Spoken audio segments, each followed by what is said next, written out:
Grading. It's almost like a bad word. Like probably the most overlooked thing that can be an absolute budget buster. And if you skimp on it, it can cause you years and years and years of problems. You know, you have to get a couple touch points and ask what their budget is. Here's a price, and they're like, okay, I can't afford that, so let's dumb it down a little bit. How about an acre and a half? We want to just clear enough for you to have a beautiful backyard and a beautiful front yard, and no trees. If they fail, they're not going to fall on your new brand new home, right? Sometimes I feel like clients don't realize what they're biting off.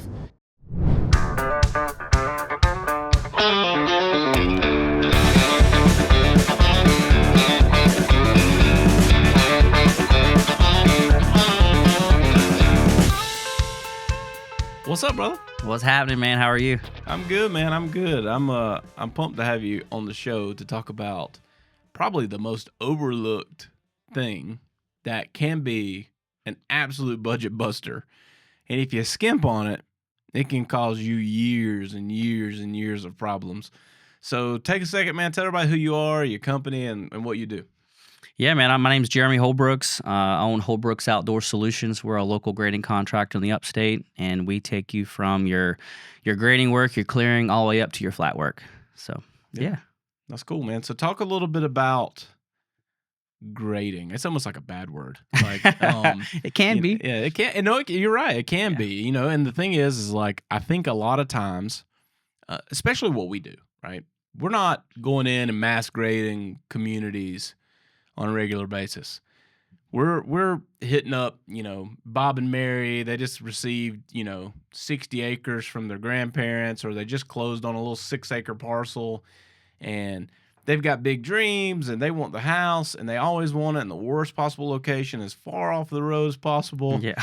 And, there's a lot of cost that goes into that, like beyond building. And so, like, I'd say the number one thing that we get hammered with on social media is we never post a price of a home.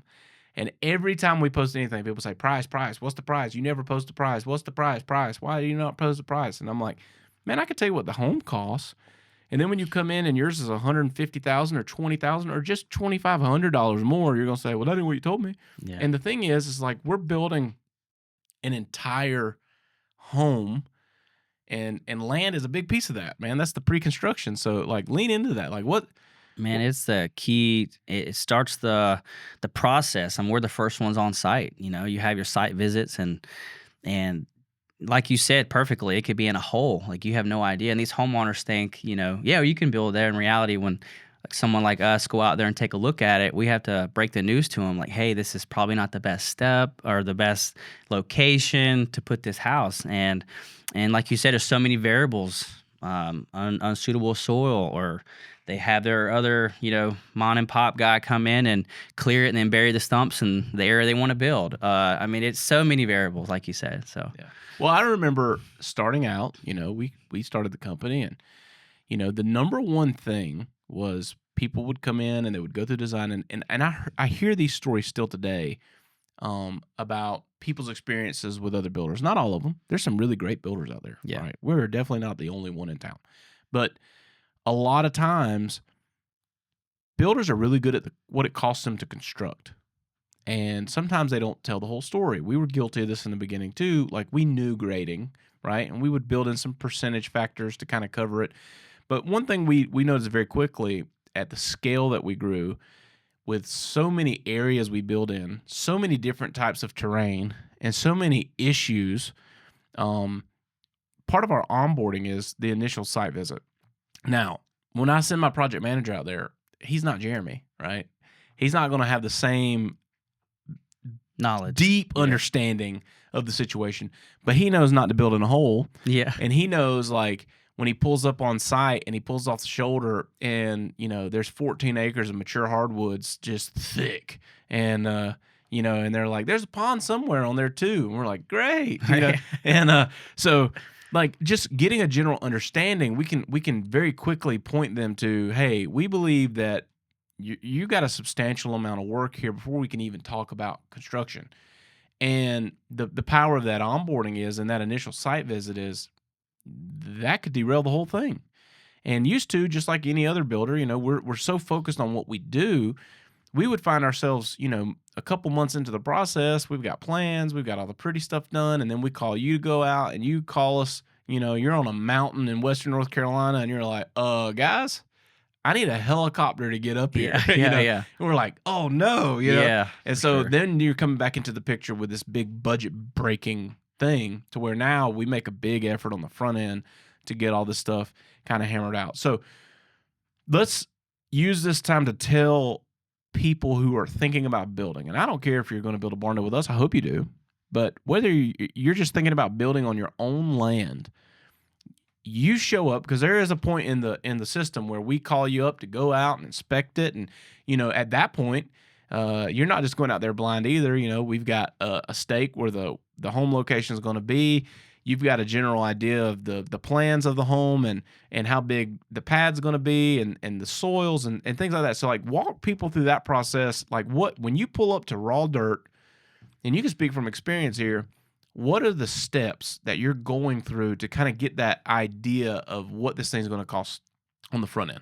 Right. So, like you said, we have a basic plan, and obviously, we need all the details we can get about that house and how big the pad's going to be.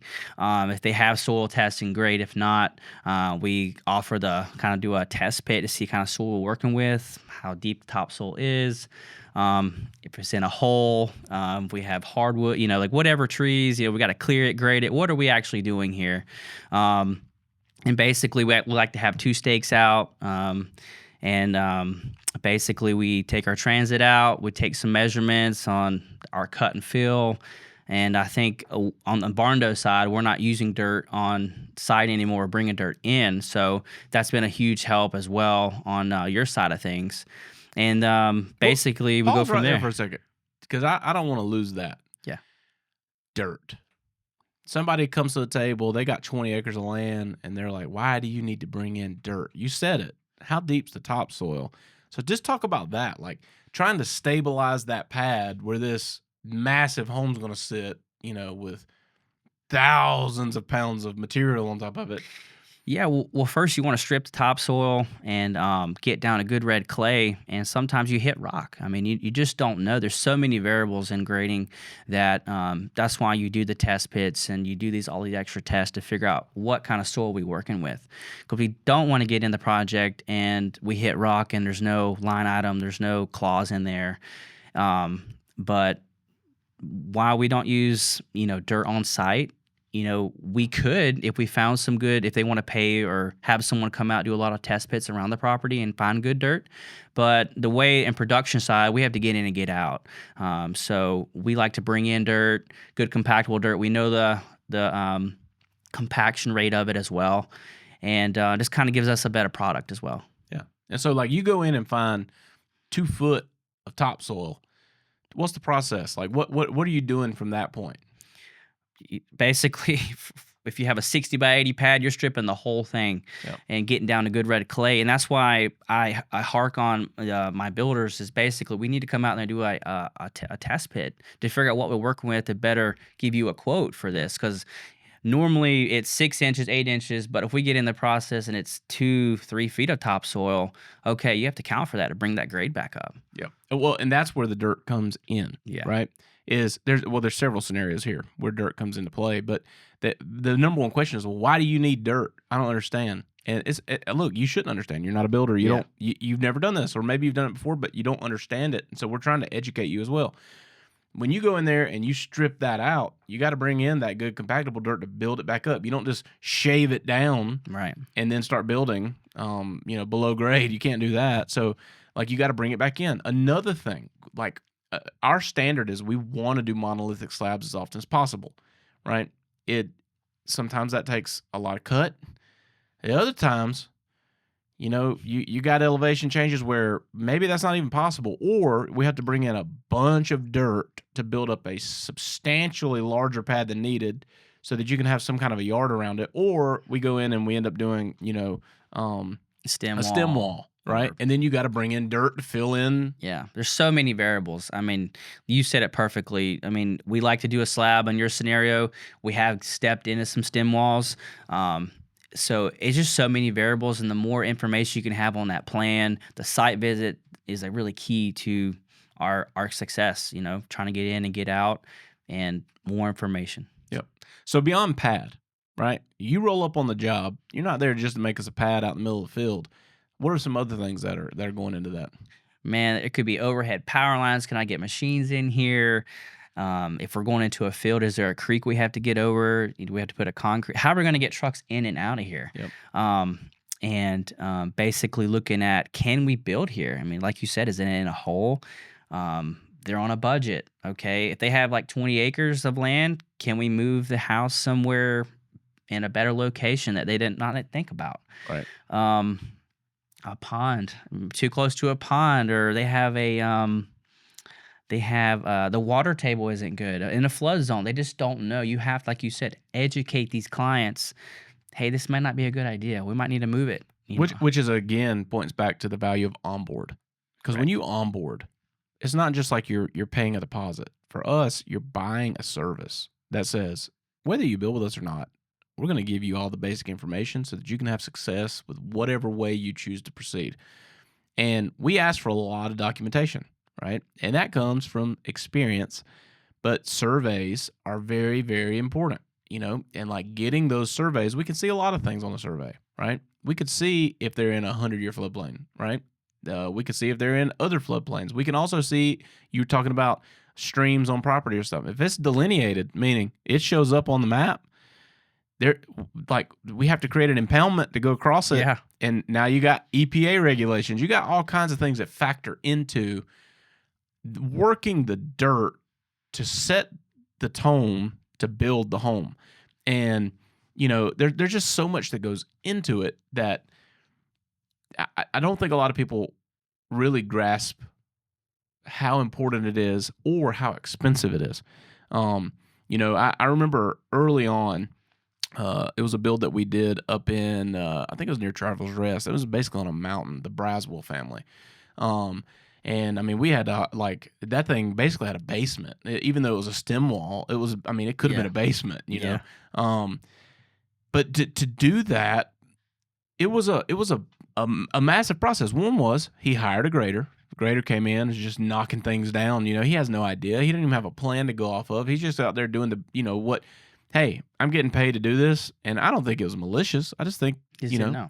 Somebody called him and said, hey, I'm going to build out here. What needs to happen? And he's pushing dirt around, doing stuff, and, putting an access in. That's great. But they were actually under contract with another builder. Had everything signed, contract signed, everything signed. Then the company shows up and goes, oh, man, we're going to have to do a change order for $68,000 worth of foundation work. And that's when the light bulb went off for me of, hey, I don't want to be in that situation. Right. I want to figure this out ahead of the schedule, And there was a challenge there because you're talking 500-600 people that were trying to onboard efficiently and get all these things going. I mean, there was days where that we got a handful of really solid graders that we work with just here in the upstate, not to mention everywhere else. But there was no others everywhere else. It was a couple years ago. Traveling everywhere. Yeah, we were sending you guys from Tennessee, Charleston to Tennessee, North Carolina. I mean, we did all the site visits, and I think now you guys have set up a good PMs across the county, states. So your onboarding process is awesome. Yeah. It helps us, like any information we can give to these clients and extras for us helps us, get you guys in there to start framing. All right. Now here's another thing that you could speak to. When we go into this, we consider a build 3 parts: pre-construction, right? Mm-hmm. Construction, post-construction. We're the experts here, right? This is what we do. We do it better than anybody, in my opinion. We're really good here. Pre-construction, we lean heavily on people like you, right? Really good qualified grading companies that we know can go out there and deliver a product that we can go and build on. That we've covered that pretty effectively. But then there's post-construction. So post-construction is mid-grade. Yeah. Final grade. Mid-grade. And that's things people aren't thinking about. They're like, what do you mean? I already did the grading. But then there's a mid-grade, there's a final grade, there's final driveway. Because when you show up, in addition to putting a pad in, if there's not something there, you're building in a construction interest, right? So talk about that. You show up and, 100 yards off the road is where you're supposed to hog in this pad, and then like you got to get equipment there. We got to get concrete trucks out there. What is a construction entrance? Same process. You want to map out the best scenario for the client, and you want to strip the topsoil, get down to good red clay, and bring a bunch of surge stone in and get these trucks in and out. And like you're crossing a creek, or you might need a culvert here and there. That's a long driveway. And again, that's where a site visit comes in handy to kind of educate these clients. Hey, this driveway to get in and out is going to cost significantly versus moving the house here, or we may not be your ideal client, Yeah, no, for sure. But what's the difference in a construction access and then a finished drive? Oh man, like concrete drive? Or hell, it could even be gravel. But Yeah. Well, surge stone is more that beefier Yep. stuff that's gonna, pack kind of a base layer for your final drive. You could bring in, asphalt millings or crush and run to prep when you do actually pour the driveway. Yeah. So But why would you not? So here, this is a great learning curve. Well, you go out there and put surge stone in, right? Mhm. And then 6 months of construction takes place. You Oh, got man. concrete trucks, semi trucks, you got cranes coming in and out, you got all this stuff happening. Where's that stone at the end? Oh, in the dirt. It's In the it's dirt. buried In the baby. dirt, yeah. And so a lot of times, and not so much now, but we still get this because again, people buy land, they start working the land, they go in there and they put some nice crusher run in, right? They've got them a nice little access so they can get their vehicles in and out. And they're like, yeah, I've got my construction entrance. I'm not worried about driveway costs and stuff. We got a nice one already. That thing's going to get obliterated. Yeah. And And it it's- could not be wide enough. I mean, to get trucks in and out. I mean, you got That's to right. turn in, turn around, and get out. Yep. So we use surge stone. It's just the best base out there for the end product. Yep. So Yep. And then at the end of the day, before you're landscaping, right? This goes back into this post construction, right? You're going to want to come in, do that final grade, knock some things down, and like we include parts of that, right? Yeah. The part that we're responsible for, the little apron around the home, so that we can handle the construction. But they're like sometimes I feel like clients don't realize what they're biting off, right? They go buy even 5 acres, right? And it's kind of wooded. They've got a little bit of pasture in there, but it's kind of wooded. And then they call up somebody, right? They get online. They see somebody that says, hey, I clear land. They call them up and say, just cleared a whole 5 acres. And then what they're not thinking about is not only do I have to manage this 5 acres, right. but I also have to install 5 acres. And if I don't install 5 acres, this is the wilderness. It's going to grow back, and the management is going to be difficult no matter Significant, yeah. what you do. Yeah. Managing the property long term. So like, you go visit someone, and ideally, like, people always want to grade more or clear more than maybe what's necessary. Right. Always. Yeah. Yeah. Always. How you deal with that with a client? Well, obviously, you have to get a couple touch points and ask what their budget is. I mean, you want to clear the whole 5 acres? Okay. Well, here's a price, and they're like, okay, I can't afford that, so let's dumb it down a little bit. How about an acre and a half? Yeah. We want to just clear enough for you to have a beautiful backyard and a beautiful front yard, and no trees. If they fail, they're not going to fall on your new brand new home, right? So this episode is sponsored by the Barndo Co. You can visit us online at thebarndoco.com and get started building your dream barndominium today. We specialize in build on your lot turnkey barndominium solutions. We have a whole gallery of plans that you can explore through. You can also go full custom route. You can get in touch with us through the website by filling out the contact us form, and one of our Barndo professionals will reach out to you, get your dream started today. All right, so talk about beyond good compacted soil, right? We like, I think everybody can level there, right? Like, you want a good solid Base. base, because that's where the foundation sits. The foundation is everything to the integrity of the build, right? Right. We carry a warranty on it, which is primarily why we want to control who's putting in the pad. We'll let hire people to clear, your 20 acres. But the part that we're building on, we're handling that. Like, we're handling that because we've got to set a warranty on this. And our pad, our base, our foundation is only as good as the base layer that was created below it. And we could do all the testing in the world, but no, I want to know who was in there, what they did, how they brought it up. If I send guys in there and we start doing under slab plumbing, or we start putting up forms and we encounter something that we think is going to be an issue, having it fixed immediately, and just knowing that we've created the best possible outcome here on that property. But beyond that, what are some other things beyond just good compactable dirt in terms of water management that you're looking at when you're going out there to grade? You're looking at basically you have your site plans there. You want to make sure in this field you have your swells cut in. How are you going to cut your swells in? What's the best way for this water to go? If you have to half it this way, half that way. And basically, when it comes down to it, when you're doing the pad, if you're bringing a lot of dirt in and building this pad up, it's going to be higher than that yard now. So you want to still cut your swells in around that property, and that's included in normally our initial. Then in mid-grade, we come in, make it look a little better because, like you said, it's going to get tore up. It's material's going to get dropped. It's going to rain, and then your final grade, we come in and make it look immaculate, and then the landscaper can start laying sod. Yep. So dipping back on something. Where we live specifically, and pretty much everywhere we build, this is the thing. The South is the greatest place on earth. So now everybody else has figured this out, and they're coming. And so we're seeing farmland developed, right?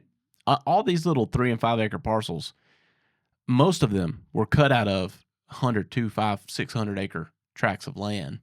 And so we're going in and building on old farmlands, right? Old pasture land, where terraces have been cut into that land for that's sometimes it's natural, sometimes it's intentionally built for water control. And you're talking about culverts for streams. Well, also, if you're going to create a construction entrance or a drive or even grading and you're cutting into those terraces, there's a need there because that's designed to do something for water control, to where you got to take that into account, and not just look for the cheapest option. Like The number one thing that I could say is this, is nobody likes to see grading costs, including people in our office, our sales team, our whole people. We're just like, oh Lord, here we go. Let's see.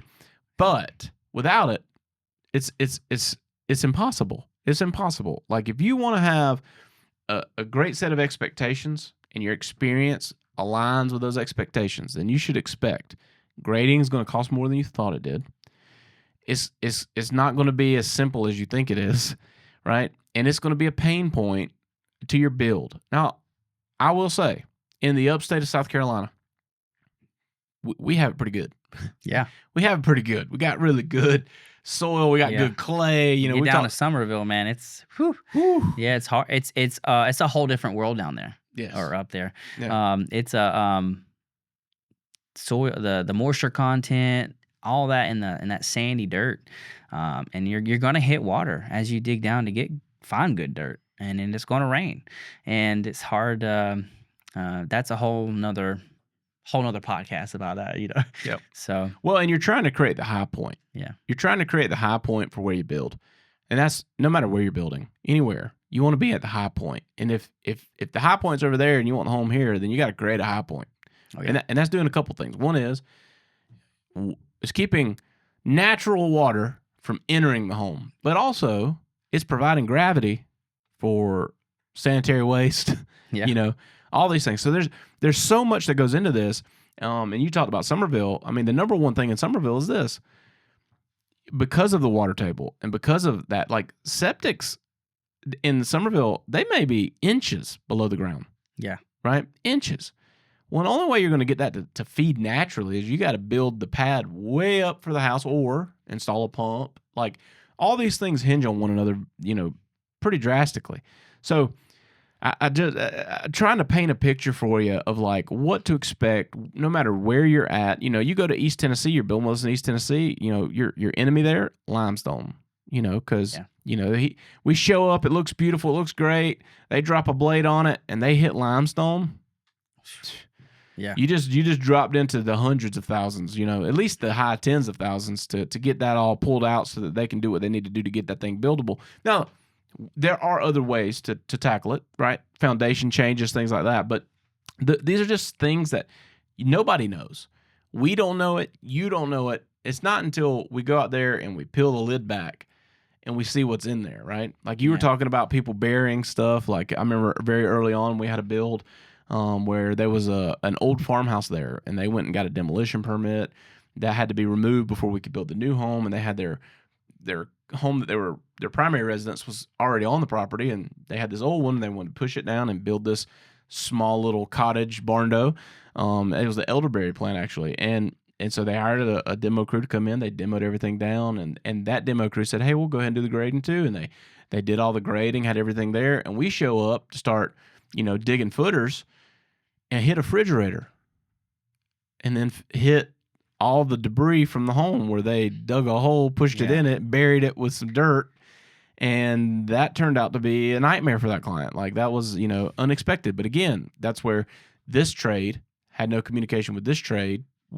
Neither one of us knew the other one, and unfortunately, that It's additional costs, and that's why it's so important to have a good eye as well. And you ask these questions like, hey, obviously if it's grass growing up and it's in a nice farm field or whatever, obviously that's probably someone probably didn't bury anything there. But if you're pulling up and there was an old house there, and you got to ask these client questions, and why can't we build on something that someone buried? Well, obviously if it's trees and stuff like that, I mean that rots away eventually, and it's going to cause your foundation to crack or settle. And so that's why we have to have good soil to work with and compactable. Yep. So let's do this. Tell me a nightmare scenario that you dealt with personally. On a Any job. any job. The earth is the earth, brother. Yeah. It was my first job ever in the cliffs of Glassy, and that was a pretty. I grew a lot, so Yeah. it was these things that we're talking about. I didn't fully understand myself. I want to get my foot in the door, and obviously you're in Glassy, you're going to hit rock, right? So didn't have the correct rock claws in there. Just going in digging a basement. Well, we hit rock. Well, that wasn't in there. No one knew about it. We didn't do test pits. We didn't figure this stuff out. And I was probably on a 10% grade trying to grade out this basement. It's pretty substantial. And I had to, not only working in the cliffs, you can't leave the dirt there. Like it's a straight drop off, right? So you have to haul all that stuff out. You have to build a road to get the trucks down there to be able to load the trucks. Just building the road and getting trucks in and out. I had several guys told me they were not going to come down there. And so again, that put me in a little bit of a bind. Like, how am I going to get this stuff out of here? So that job took way more time, way more than I thought. And it was a big lesson. Nightmare, I wouldn't call it a nightmare because I've learned a lot from it.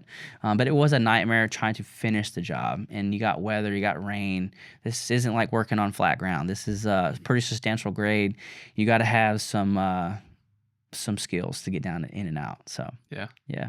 That's pretty much. I don't really have crazy stories, man. Good. Well, I mean, but you do other stuff too. Like, I mean, it wasn't long ago I saw you post something, man. You were building, grading and putting in foundation piers for a house, like a hotel. Like, I mean, talk about some of the different things. Like, somebody's not building Barndo. Maybe they're going to build a traditional home. Like, what are some of the other things that you do? And I know you do flat work and stuff too. So, like, yes, lean into that. So basically, we take you from your clearing, your grading, your construction drive.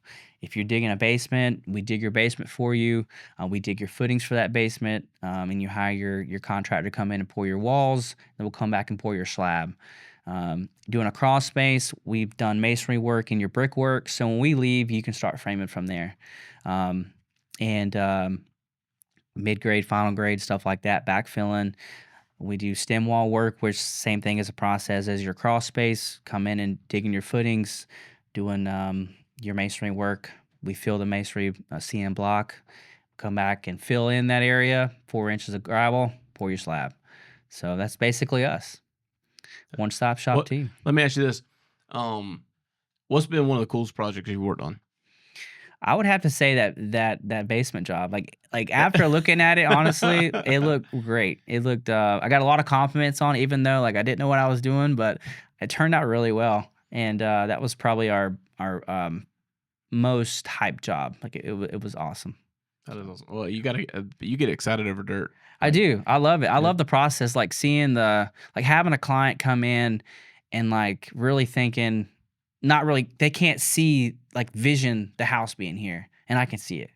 Like we can totally do this, and actually getting to the point where it's cleared and showing the client, and they're like, okay, okay.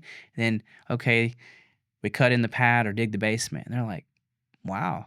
And then seeing them actually when we leave and they start framing, that's just their expression on their face just changes the game. That's why I love what I do. Yeah. Just seeing the Well, you're product. step one of the vision becoming reality, right? Right. Yeah. Like, so that's fun. It is. But I mean, you leaned on this. You talked about the nightmare story that was also like your favorite job. Yeah. But you know, you run a small business, right? Yeah. And you were starting out like similar time frame to us, and you know, getting in there and like doing these things, like overcoming some of those things. Like what have you done to go from, hey, I'm a new kid on the block and I got a truck, a trailer, and a piece of equipment, to I've got a company that's capable of doing all these things? Because like when we first, you know, started doing work together, like, you know, it's that's where everybody has a starting point, and then to be able to come in and say, hey, I can do all these things. Like not only can I clear your land and, you know, do your grading work, and now I can also do flat work and basements and like all these different things. Like Yeah. what are some of the things that you've done over the last few years to kind of like help scale that? And it all comes from experience, right? No losses, just lessons. But like lean into that, man. Like somebody's watching this right now and maybe they're starting out in grading work, or maybe they've been grading for 15 years and they just haven't learned how to like overcome some of that stuff, or scale the business or grow. And you've had a tremendous amount of growth in the last couple years for sure. Yeah. I had to get real honest with myself and realize that I wasn't at the destination I want to be at. And I had to come to a place where I had to be vulnerable and reach out for help. And I got my first coach. Um, and he helped me get to a certain point and helped me realize, okay, I used to be really attached to my equipment. Like it was like me, you know, I had to have this, I had to look a certain way so I could figure out these builders they're not gonna talk to me if I don't have this type of stuff. In reality, that's just not true. So I had to come to realization I was in a bunch of debt and trying to look a certain way, sold a bunch of stuff, started over. And that's kind of like where I kind of met you guys. I was just a guy in a truck and a skid steer kind of starting over. And hired a coach. We went back from the basics, you know, cold calling, networking, and getting my name out there. And then I saw a niche in between that, like, okay, if I took the builders to this point, why not add to this point? And they're not dealing with several different contractors depending on their schedule. They're not having to get extra worker comp paperwork. They can just deal with one contractor and get them to this point. And got started adding those little things to my business and networking and going to events, podcasts, and telling my story. And then hired a different coach, and it basically has changed the game. And I have got into rooms like this that I never would have thought I'd be in. Yeah. So, Well, I mean, dude, you're talking my love language over here. Like yeah. I'm a product of coaching, Yeah. and now offer coaching. And like people ask me all the time, like, you know, well, like what, you know, I don't think I know my industry. I don't need a coach. Not, you know, sometimes people get a hang up on the person helping you may not know your industry as good as you. They shouldn't. But they know the game. And they have a perspective of something you're overlooking, right? Something where you've lost a little piece of some that je ne sais quoi, right? Like you had it in the beginning because, you know, necessity is the mother of all invention, Right. you know. And then you start running a business and you got other things to deal with, and the thought of going back to some of those rudimentaries or those basics, it's almost like I'm too good for that, Yeah. Like, why? or I haven't done it, I hadn't thought about it, and I don't want to do it again because that was hard work, and like, you know. And so sometimes like that outside perspective is all it takes. You just need someone who can be honest, For sure. right? And hold you accountable. Yeah, that's it, accountability, and Yeah. that works through absolute honesty and transparency, to where you're not exchanging value with them for them to tell you what you want to hear. Yeah. They're there to tell you what you know, but you don't want to hear, and then hold you accountable to do the necessary work to get to that next level. And it always pays dividends if the person being coached It's coachable. is bought in to changing. Right. There's no magic wands. Nope. It's a lot of hard work. It's a lot of self work. it's a lot. It's 20% productivity type things and 80% mindset and being who you say you are and making time for things so you don't suffer burnout. Because the number one thing that kills business is beyond cash flow is burnout, right? Burnout. I'm burnt out.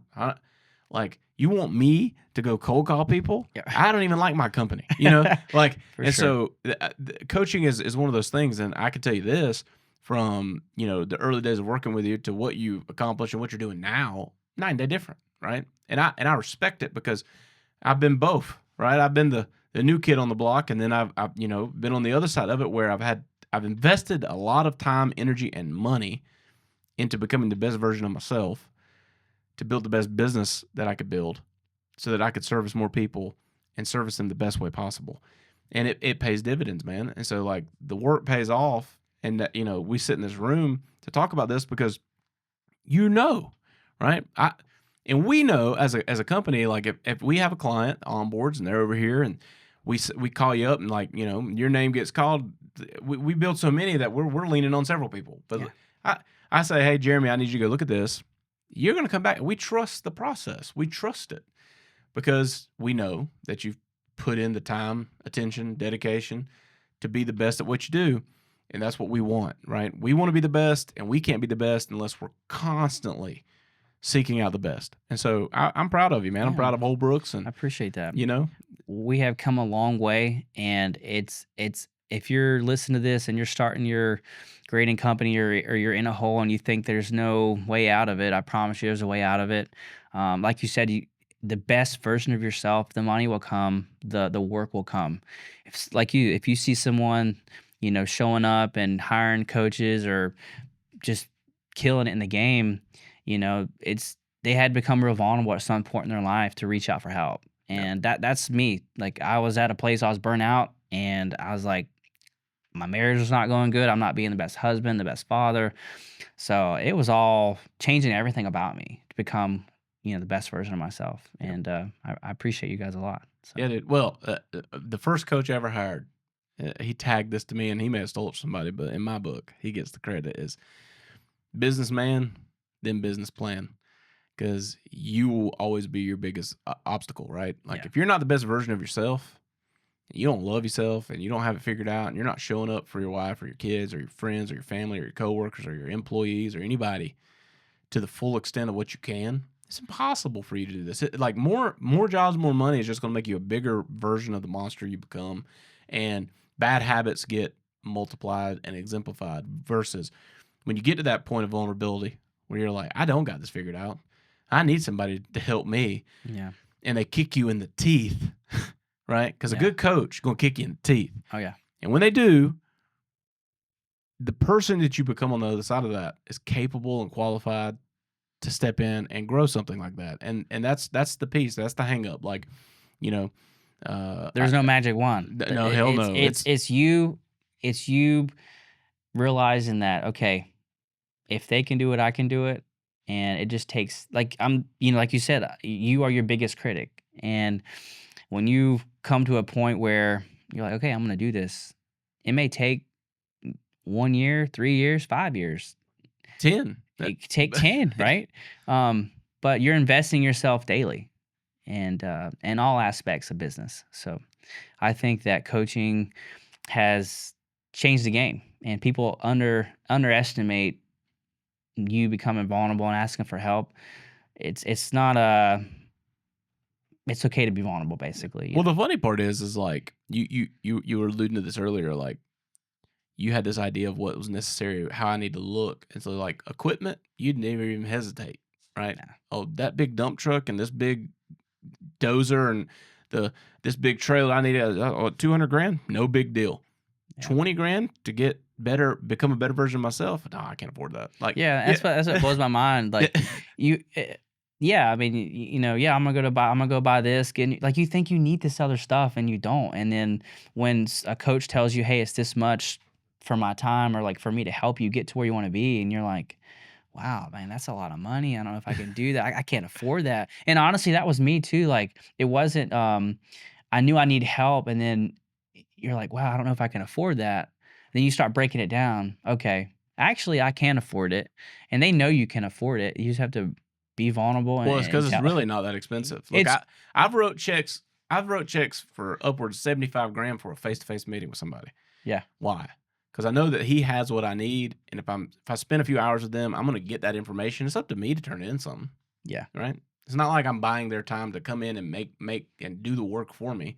No, that's really expensive. I've done both, but the it's a small investment. It's a lot of money, but it's like what it does for you in terms of collapsing time and allowing you to move more effectively and diagnose where you're at and get there. It turns you into the best version, and then you get the opportunity to talk about this stuff. So like for me, man, people watching this, like we have people that come in and watch this show for hey, information on barndominiums, right? They tag in, they want to know, you know like they want to hear from clients, they want to hear about the build process, they want to know about financing. But we have a lot of people, man, that look into this and go like, how did you do what you did with the company? And I like the biggest thing is this is like, it wasn't just me. And a lot of business owners can't see past that, right? They get hung up and they either allow themselves to burn and bury that company, or they get out of the way and they allow that company to become something bigger than them. But that is the line, that is the threshold. Well, that's what makes you different. Yeah. So, coaching all the way, I would say 100%. It's got me, and like you said, it wasn't all just me. I had a lot of people in my circle, and you have to surround yourself with people that want to see you win. It's not just, if you hang around people that doesn't want to, that's complaining all the time, or whatever, it's not good for you. You got to be in the best mindset you can be at all times. So 100%. Well, how do people get in touch with you, man? Somebody in the upstate might watch this. They might not even be building a Barndo, but they need somebody to come in and do dirt work for them. How do they get in touch with you? all social media, Facebook, Instagram. We have a website, Holbrook's, holbrooksoutdoors.com. Follow us on Facebook, same thing, Holbrook's Outdoor Solutions. YouTube, same thing as well. And you put out some fire content, man. Like Thank we were you, talking thank about that before the show. Like you got great content. Like appreciate it. to the point where you got cameramen risking their lives for the For the sure, shot. for sure, man. Hey, check this out. If I've before I hired a coach, I didn't do much of content, and I didn't realize it. I was the guy at home, like swirling my thumbs, thinking the GCs, Barndo, or whoever was going to think, oh, I grade. They know who I am. They're going to call. That's not the case. That's why cold calling and content, something you can send them and show them your process, is so important. So I'm really big on content, and I like to share it, get it out there, and like you said, capture some cool photos, Yeah. So No, you're doing a great job, man. I appreciate you. And Thank like you. I say, I want you to be able to plug your business. You do a great job for us. We have a really solid team of all of our contractors, right? Like Yeah. that we utilize for things like that. We don't just look up the phone book and pick somebody. Like there is a process to it, and we're quick to tell somebody, hey, we can't work with you anymore, or hey, this is working great.